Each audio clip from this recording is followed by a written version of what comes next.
तो आज का जो टॉपिक है वो है ब्रेन स्ट्रोक। ब्रेन स्ट्रोक एक प्रकार की ऐसी मेडिकल इमरजेंसी है, अगर आपके ब्रेन को होने वाली ब्लड सप्लाई अगर या तो इंटरप्ट हो जाए या फिर रिड्यूस हो जाए तो इस कंडीशन को ब्रेन स्ट्रोक बोला जाता है। ये दुनिया में 5वीं सबसे ज़्यादा लीडिंग कॉज ऑफ डेथ के कारण से भी जाना जाता है इसको, और यह एक मेडिकल इमरजेंसी है क्योंकि इसके अंदर जो ब्रेन सेल्स होते हैं वो कुछ ही मिनट्स के अंदर उनकी डेथ भी हो जाती है और वो एक सीरियस कॉम्प्लिकेशन को अराइज कर देती है। अब अगर हम जानें कि क्या इसके टाइप्स होते हैं, टाइप्स में अगर हम देखें तो इस्चेमिक स्ट्रोक जो कि सबसे ज़्यादा कॉमनेस्ट स्ट्रोक है, 87% ऑफ द कंडीशंस में ये देखने को मिलता है। और इस स्ट्रोक में क्या होता है कि अगर ब्रेन में होने वाली ब्लड सप्लाई, जो आर्टरी उसको ब्लड सप्लाई कर रही है, अगर उसके अंदर कोई क्लॉट बन जाता है, धक्का जिसको बोलते हैं, अगर वो बन जाता है तो ये कंडीशन अराइज हो जाती है। जो दूसरा कंडीशन है वो है हेमरेजिक स्ट्रोक। हेमरेजिक स्ट्रोक एक प्रकार की ऐसी कंडीशन है, अगर आर्टरी के अंदर कोई भी अगर चोट लग जाती है या फिर वो रप्चर हो जाती है या फिर ब्लड लीक हो जाता है ब्रेन के अंदर, तब ये कंडीशन हमको देखने को मिलती है। और जो तीसरा टाइप है ट्रांजिएंट इस्चेमिक अटैक बोला जाता है या फिर इसको मिनी स्ट्रोक के नाम से भी जाना जाता है। और ये कंडीशन बाकियों से इसलिए डिफरेंट होती है क्योंकि इसमें शॉर्ट पीरियड ऑफ टाइम के लिए ब्लड ब्रेन तक नहीं पहुंच पाता है।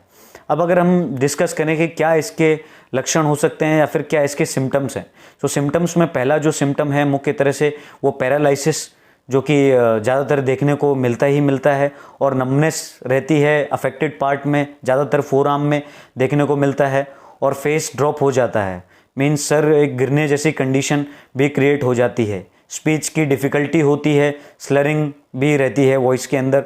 तो ये कुछ कंडीशन है, और उसके अलावा कन्फ्यूज़न भी रह सकता है जो कि ज़्यादातर कंडीशन में देखने को मिलता है, और एगिटेशन बढ़ जाती है, तो वो उत्तेजित जैसा फील करता है। अब हमने सिम्टम्स देख लिए हैं, इसके बाद में अगर हम डिस्कस करें कि क्या इसका डायग्नोसिस हो सकता है, मीन्स कैसे इसको पता कर सकते हैं। पता करने के लिए अगर हम देखें तो सबसे ज़्यादा मुख्य तरह से इसमें ब्लड टेस्ट जो कि बहुत ही एसेंशियली होती है, और ज़्यादातर ये कंडीशन को हमेशा पता चलता है। उसके अलावा सीटी स्कैन, एमआरआई और कैरोटिड अल्ट्रासाउंड भी इसमें करवाया जाता है। अब अगर हम देखें इसके मैक्सिममली देखा जाए तो लाइफस्टाइल के कारण कौन कौन से ऐसे डिफरेंट कॉजेज़ देखने को मिलते हैं। लाइफस्टाइल के कारण अगर जो लोग होते हैं रेगुलरली, अगर उनकी डाइट अच्छी नहीं है और समय पर सोते नहीं हैं, तो ये कंडीशन देखने को मिल सकती है। इसके अलावा इसके साथ बहुत सारी कंडीशन भी एसोसिएटेड हैं, जैसे कि अगर आप देखें तो जैसे डायबिटीज़, हाइपरटेंशन, इसके अलावा स्मोकिंग के कारण भी हो सकता है, और ऑब्स्ट्रक्टिव जो कंडीशन होती है, ऑब्स्ट्रक्टिव स्लीपिंग एपनिया जो कंडीशन हो जाती है वो ऐसे उसके कारण भी हो जाता है, और जो टोबैको खाते हैं उनके केसेस में भी ज़्यादातर देखने को मिलता है। ये कुछ बेसिक कंडीशन थी।